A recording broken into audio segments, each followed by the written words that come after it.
why they should be destroyed.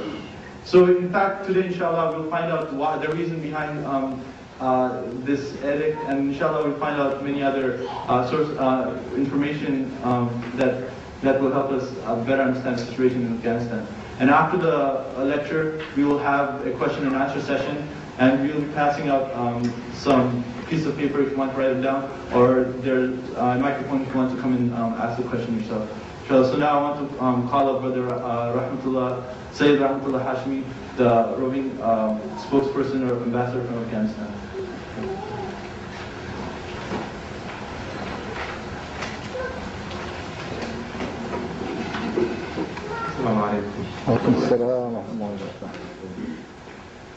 I was just coming from a meeting with a group of scholars, and the first thing we started there was the statues. And the first thing that we started here was also the statues. It's very unfortunate that how little we see and how little we know. And it really confuses me that whether the people really know that little or not. Nobody has seen the problems of Afghanistan. Nobody saw their problems before. And the only thing that represents Afghanistan today are the statues. The problems of Afghanistan are not new. As you know, that Afghanistan is called the crossroads of Asia. So we are suffering because of our geostrategic location. We have suffered in the 18th century, in the 19th century, and we are still suffering in this century. We have not attacked the British, we have not attacked the Russians, it was them who attacked us. So the problems in Afghanistan you see is not our creation. That reflects the image of the world. If you don't like the image in the mirror, do not break the mirror, break your face.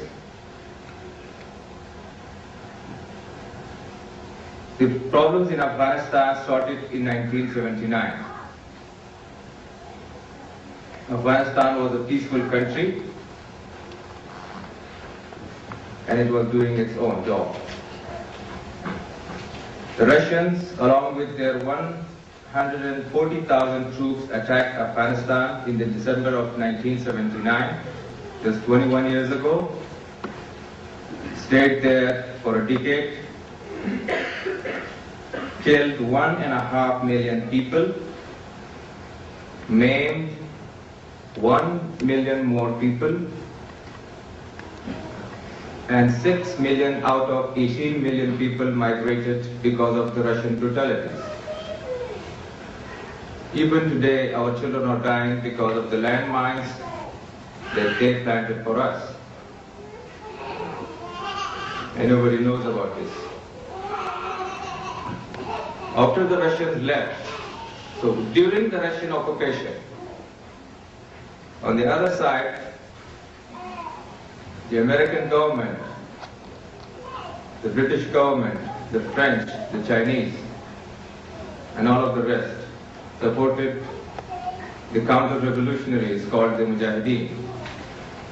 There were 7 parties only in Pakistan and 8 parties in Iran who fought the Russian occupation.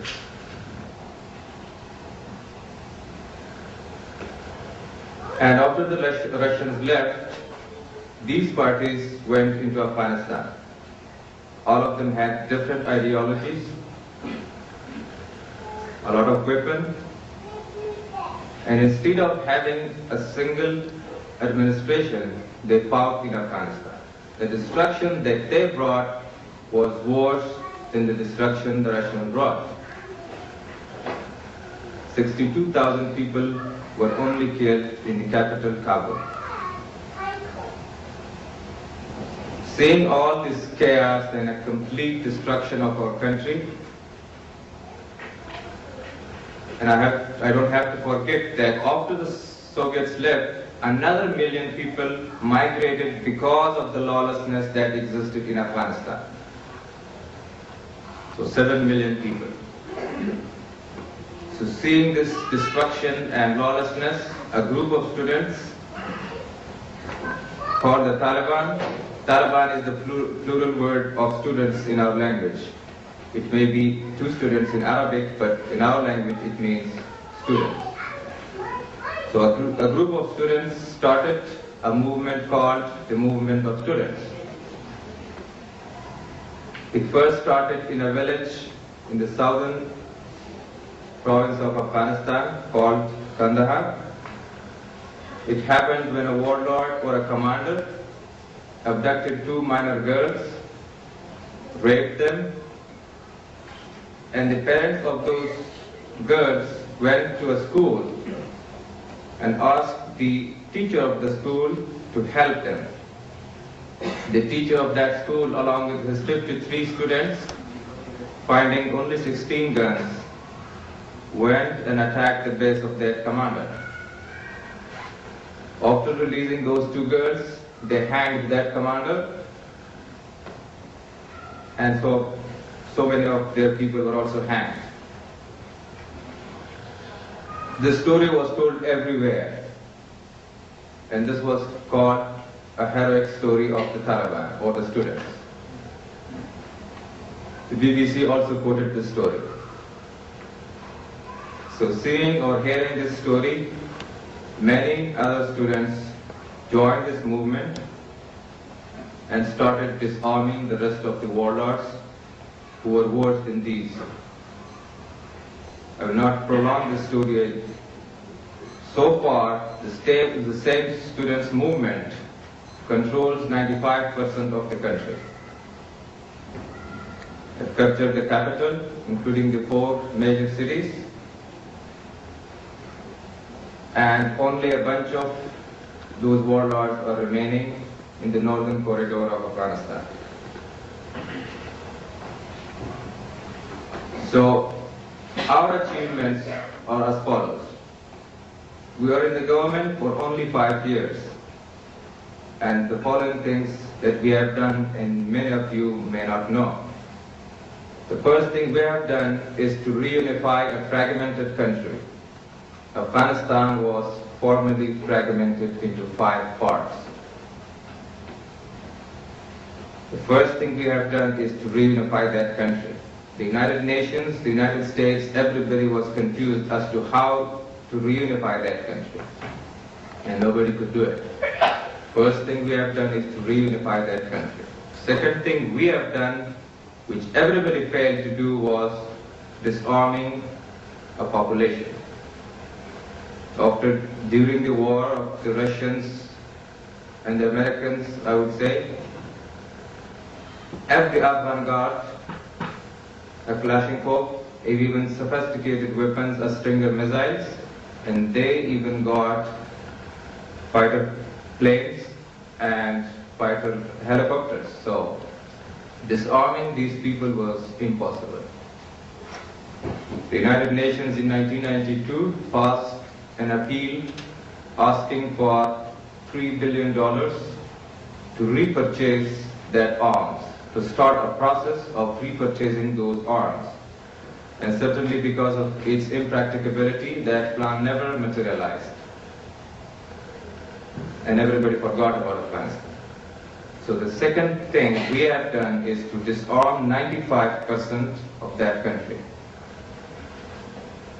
And the third thing that we have done is to establish a single administration in Afghanistan which did not exist for 10 years.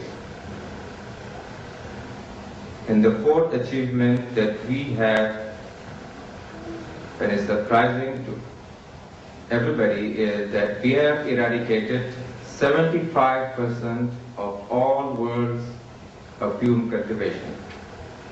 Afghanistan produced 75% of all world's opium. The drug, you know, that opium, the narcotics business. And last year we issued an edict asking the people to stop growing opium. And this year the United Nations Drug Control Program, UNDCP, and their head, Bernard Trahi, announced that there was 0% of opium cultivation. Not at all. And this was not a good news for the United Nations itself because many of them lost their jobs. In the UNDCP, 700 so-called experts were working there and they got good salaries and they never went into Afghanistan. So when we issued this edict, I know they were not happy. And this year they lost their jobs. And this is our fourth achievement. The fifth achievement that we have, but is a little controversial, some of our friends will not know, is the restoration of human rights. Now, you may think that that is the violation of human rights, but from our perspective, that is the restoration of human rights. Because we believe that the fundamental right of a human being is the right to live. Before us, nobody could live peacefully in Afghanistan.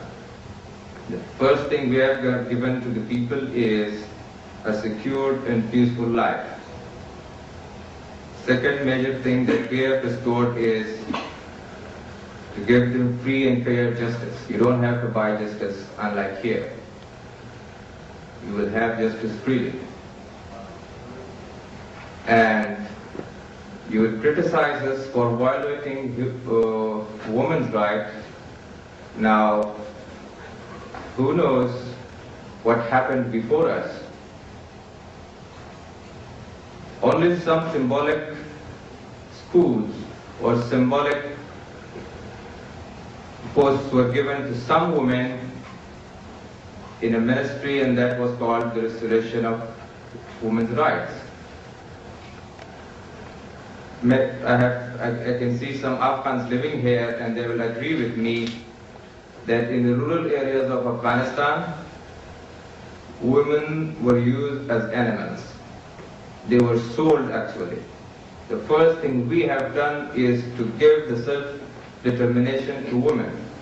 And it happened not in the history of Afghanistan.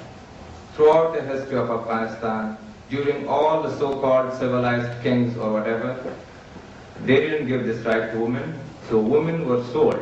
They didn't have the right to select their husbands or to reject their husbands. The first thing we have done is to let them choose their future. And you will know that throughout South Asia, women are held under the title of honor killing. It happens when a woman's relation is detected with a man, whether or not the relations are sexual, they are both killed. But now this is not happening in our country. And the third thing that happened only in Afghanistan was women were exchanged as gifts. This was not something religious, this was something cultural. When two tribal tribes were fighting among themselves, then in order to get their tribal issue reconciliated, they would exchange women and then would make or announce reconciliation. And this has been stopped. So these were the fundamental rights of women. We had to start from zero. We couldn't jump in the middle. Now you'll ask me about the rights of women's education and the rights of women's work. Unlike what is said here, women do work in Afghanistan. You are right that until 1997, in 1996, when we captured the capital Kabul, we did ask women to stay at home. It didn't mean that we wanted to stay at home forever. But nobody listened to us. We said that there is no law and there is no order. They have to stay at home. They were right before us, every day. So after we disarmed the people, and after we brought law and order, and now women are working. You are right that women are not working in the Ministry of Defense like here. We don't want our women to be fighter pilots or to be used as objects of decorations for advertisements, but they do work. They work in the Ministry of Health, Interior, Ministry of Education, Ministry of Social Affairs, and so on.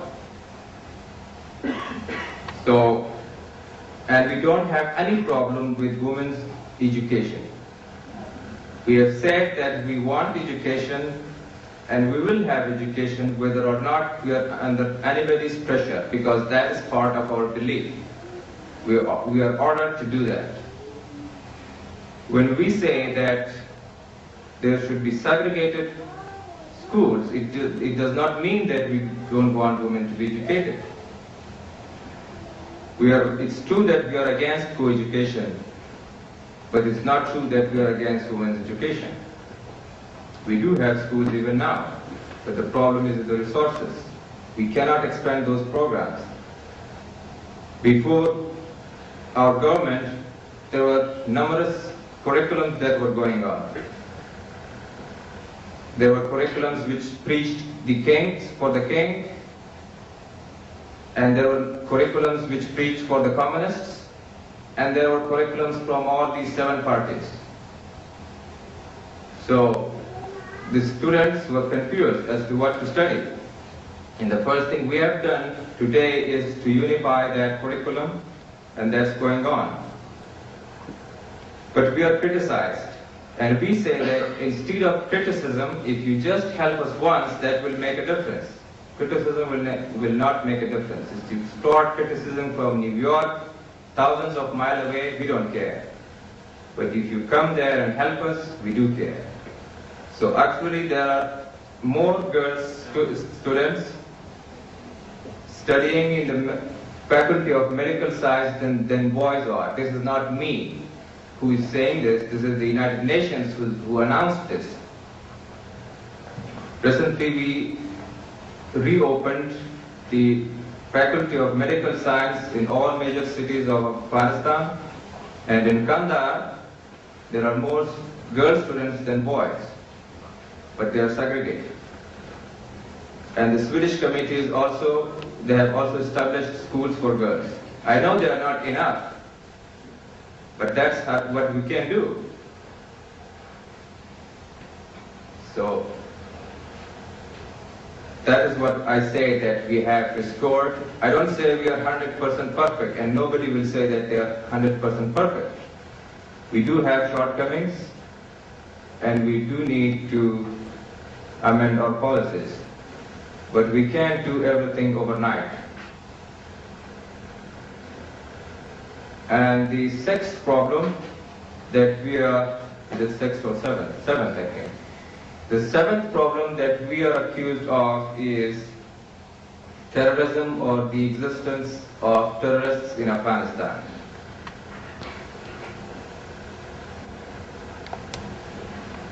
And for Americans, terrorism or terrorist means only Bin Laden. Now you will not know that Afghanistan, or Bin Laden was in Afghanistan 17 years before even we existed. Bin Laden was in Afghanistan, fought the Soviet Union, and Mr. Ronald Reagan, the president of America in that time, and Mr. Dick Cheney called such people freedom fighters or the heroes of independence, because they were fighting for their cause.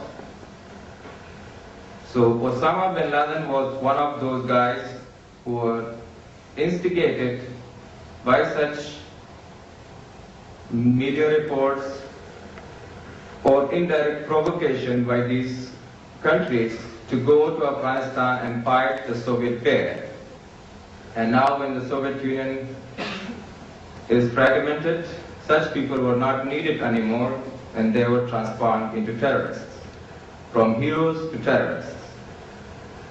So exactly like Mr. Yasser Arafat was transformed from a terrorist to a hero. So we don't know as to what is the definition of terrorism. We do admit that the terrorist acts in Kenya and Tanzania were actually horrific acts, and they were terrorist acts. But if they are terrorist acts, what is the difference between those terrorist acts and the attacks on Afghanistan? The 1998 cruise missile attacks in Afghanistan. Neither of the two were declared, and both of them killed civilians. So we are confused as to what is the definition of terrorism. If it means killing civilians blindly, both of them killed civilians blindly. And the fact is, I'm not going to be offensive or rude about this.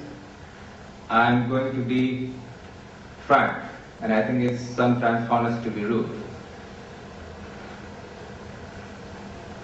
If the United States says that it has acted for its defense, let's see. The United States government tried without even giving him a fair trial.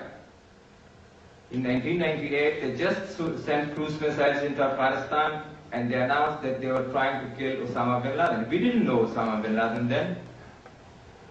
I didn't know him, and he was a simple man. So we were all shocked. I was one of those men who was sitting at home at night. I was called for an immediate council meeting, and we all were told that the United States have attacked Afghanistan with 75 cruise missiles and trying to kill one man. And they missed that man, killed 19 other students, and never apologized for those students. So what would you do if you were in our status? If we were to go and send 75 cruise missiles into the United States and say that we were going to kill a man that we thought, not believed, that we thought were responsible for our embassies, and we missed that man and we killed 19 other Americans, what would the United States do? An instant declaration of war, but we were polite. We didn't declare war. We had a lot of problems at home. We didn't want further problems. And since then, we are very open-minded on this issue. We have said that if really this man is involved in the Kenya and Tanzania acts, if anybody can give us proof or evidence about his involvement in these horrendous acts, we will punish him. Nobody gave us evidence. We put him on trial for 45 days and nobody gave us any kind of evidence. The fact is the United States told us that they did not believe in our judicial system. We are surprised as to what kind of judicial system they have.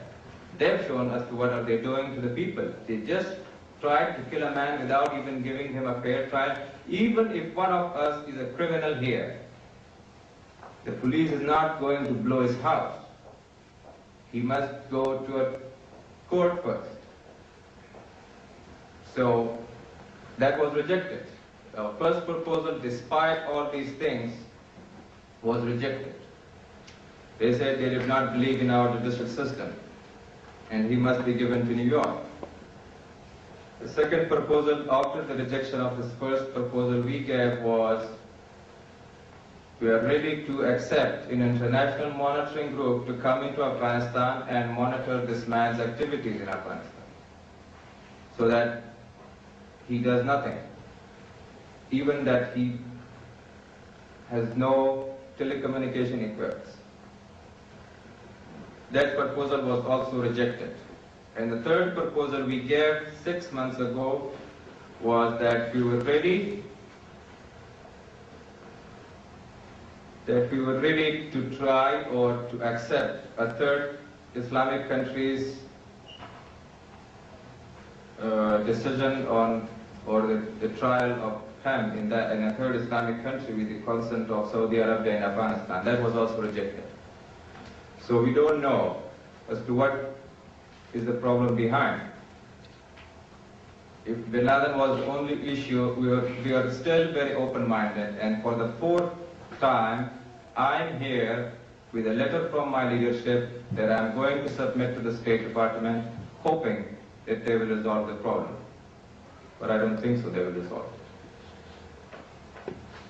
Because we think, and I personally think now, that maybe the United States is looking for a boogeyman always. Remember what Gorbachev said? He said is that he's going to do the worst thing ever to the United States. And everybody thought that he's going to blow the United States with nuclear weapons. But he said, I'm going to remove their enemy. And then he fragmented Soviet Union. And he was right. After he fragmented the Soviet Union, a lot of people lost their jobs in the Pentagons, in the CIA and FBI, because they were not needed anymore. So we think that maybe these guys are looking for a boogeyman now. Maybe they want to justify their annual budgets. Maybe they want to make their citizens feel that they are still needed to defend them. Afghanistan is not a terrorist state. We cannot even make a needle. How are we going to be a terrorist state? How are we going to be a threat to the world? If the word terrorism is really derived from the word terror, then there are countries making weapons of mass destruction, countries making nuclear weapons, causing deforestation, causing air and water pollution. They are terrorist states. We are not. We cannot even make a needle. How are we going to be a threat to the world? So as I said in the beginning, the situation in Afghanistan is not our creation. The situation in Afghanistan reflects the world's image. If you don't like the image in the mirror, do not break the mirror. Break your face. Now we are under sanctions. And the sanctions have caused a lot of problems. Despite that we are going under so many problems, the 22 years of continuous war, the total destruction of our infrastructure, and the problems of refugees and the problems of landmines in our agricultural lands, all of a sudden the United Nations, with the provocation of Russia, is imposing sanctions on Afghanistan. And the sanctions have been approved. We are under sanctions. 700 children died a month ago. Here it is. 700 children died because of malnutrition and the severe cold weather. Nobody even thought about that. Everybody knows about the statues. For us, we are surprised. If the world is destroying our future with economic sanctions, then they have no right to worry about our past. Everybody is saying that they are destroying their heritage. They don't have any right to talk about that. They are destroying the future of our children with economic sanctions. How are they going to justify to talk about our past? I know it's not rational and logical to blow the statues for retaliation of economic sanctions. But this is how it is. I called after this announcement, I called my headquarters and I found out, I was really confused. I asked them why are they going to blow the statues. And I talked to the head of the Council of Scholars and People who had actually decided this. He told me that UNESCO and an NGO from Sweden, Sweden, Scandinavian countries, Norway, Sweden, one of these, they had actually come with a project of rebuilding the face of these statues, which were worn by reigns. So the council of people had told them to spend that money in saving the lives of these children instead of spending that money to the statues. And these guys had said no, that this is only for the statues. And the people were really pissed off. They said that if you don't care about our children, we are going to blow those statues.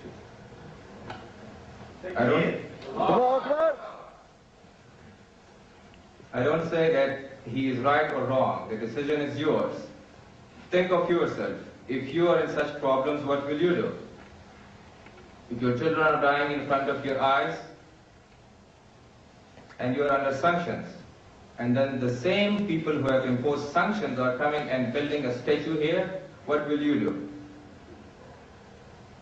So I talked to my headquarters today, and they have said that the statues have not been blown so far, but the people are so angry.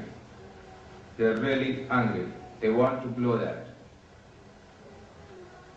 And there is Kofi Annan is going, you know, Kofi Annan, the Secretary General of the United Nations, he went to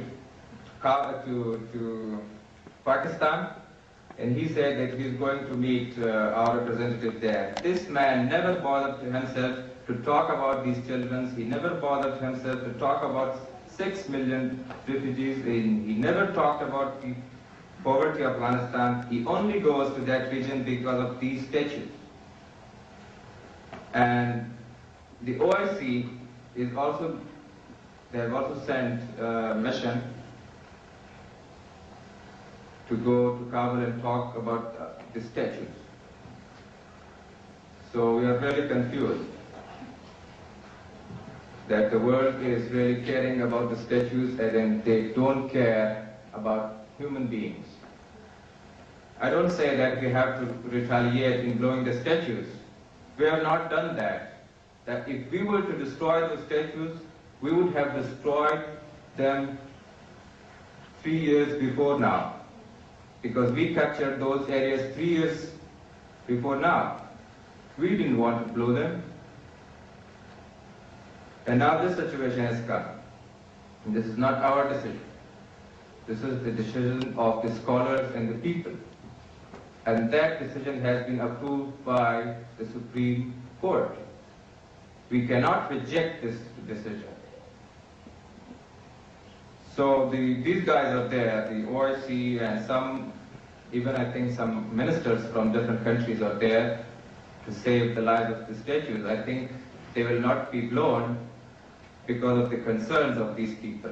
But it's really, really ridiculous. These people do not care about children, about people who are dying there, about the foreign interference that still exists. They only care about the statues. And I am sure they don't care about our heritage. They don't care about our heritage. They only care about their picnic site one time.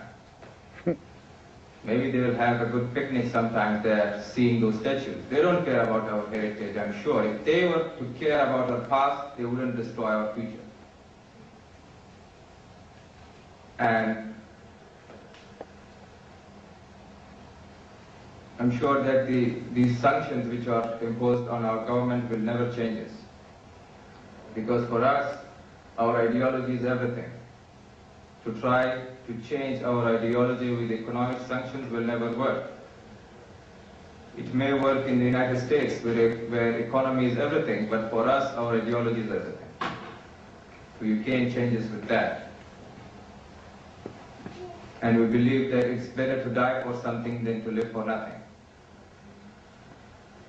We are still open-minded. We have still opened our doors for negotiations. But our offices are closed everywhere. Our office was closed in New York a week ago. They are trying to shut our offices in other countries, trying to isolate us, and they don't know that the isolation is counterproductive.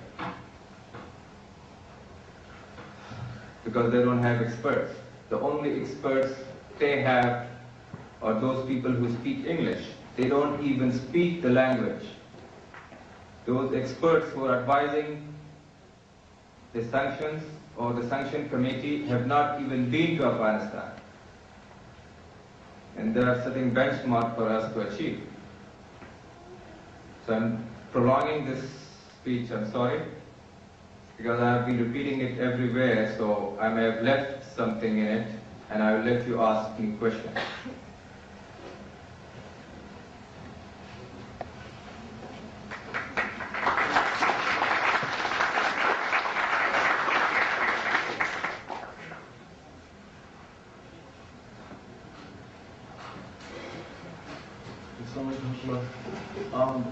Regarding the questions, there are two ways to ask the questions.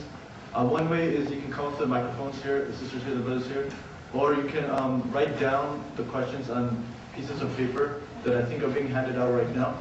So after they're written down, because you might not want to come up for some reason, then just pass them to the ushers, inshallah, and they'll bring it up. So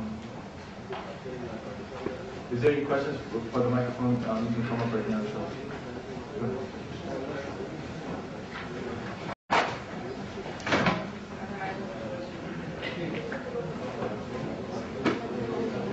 You can just line up at the microphone, the ones that have questions. So.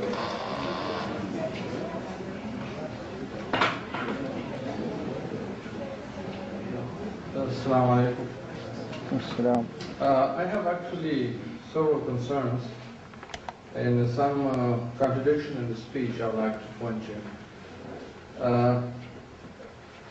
The last issue of Buddhists, I don't like to talk about it because, I mean, I don't like the issue myself, but there are something which is coming out of Afghanistan and we have to talk about that. Last, the foreign minister of Taliban, Mutawakkil, had an interview with BBC, the Pashto service, and he had also interviewed some foreign journalists, and he indicated that the statues has been started to be destroyed. They have done half of the job, and the reason they're destroying is because of the belief system. People are going and praying there to those statues. The concern that I had, that there are statues of Hindus and Sikhs in Afghanistan which are practically and actively being prayed to. If this matter is really a concern to the Taliban, that those Buddhas are a matter of prayer, then those are of course there. Why not destroy them first and come after the Buddha? Because those are something which is just there and nobody's doing even to pray there. And now he said that it was a retaliation to the proposal of the Sweden or other people. Now the other question I have: would a retaliation would save our children? Question first, inshallah, and then sure. You can ask the second question after. Okay. Well, this is part of this question. The retaliation to this Buddha would save our children. Rather than having the questions turn into statements, if we could please ask everyone who has questions to formulate the statements in the form of a question in order for us to facilitate as many questions as possible. I think the explanation is necessary for the question. Yeah. Well, sorry to take your time, but these are some, the reason if you just ask simple questions, you don't give information that could be easily denied. And the reason I brought his interview, because this is not some propaganda of the Western media, it's in Pashto. And I'm an Afghan and I speak both Pashto, Farsi, English, Urdu, and all the languages. And I listened to that interview, and I read that interview also. So that's what I'm saying, because the facts coming out of, and I'm concerned about Afghanistan. I've been to Afghanistan last year. There are some other issues I would like to talk about that one too.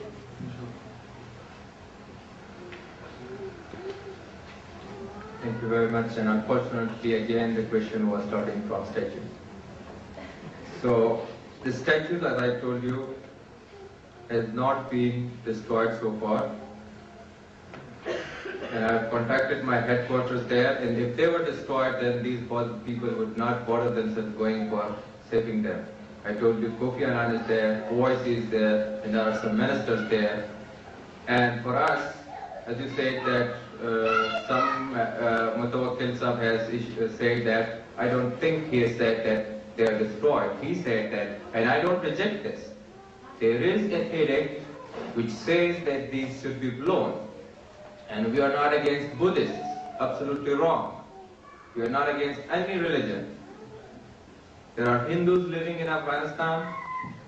There are different religions. There is one man who is a Jew living in Afghanistan.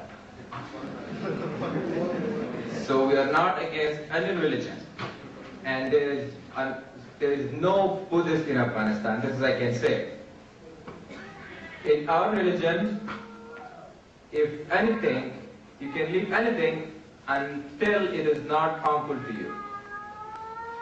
So these Buddhas were not harmful to us so far. But now when the money is going to the Buddha's reconstruction and the children are dying next door, we think it's harmful now. Not we think, the people think. And I told you that this decision is taken by the Council of Scholars and the Council of People and has been approved by the Supreme Court. And the media is saying everywhere that it is in edict by our leadership. Have you ever seen our leadership on TV? Have you ever seen or heard him on international radio? He has never been on media, so it's absolutely wrong that he has issued an edict. I do agree that there is an edict by the Council of Peoples and Scholars and has been approved by the Supreme Court, but has not been executed so far.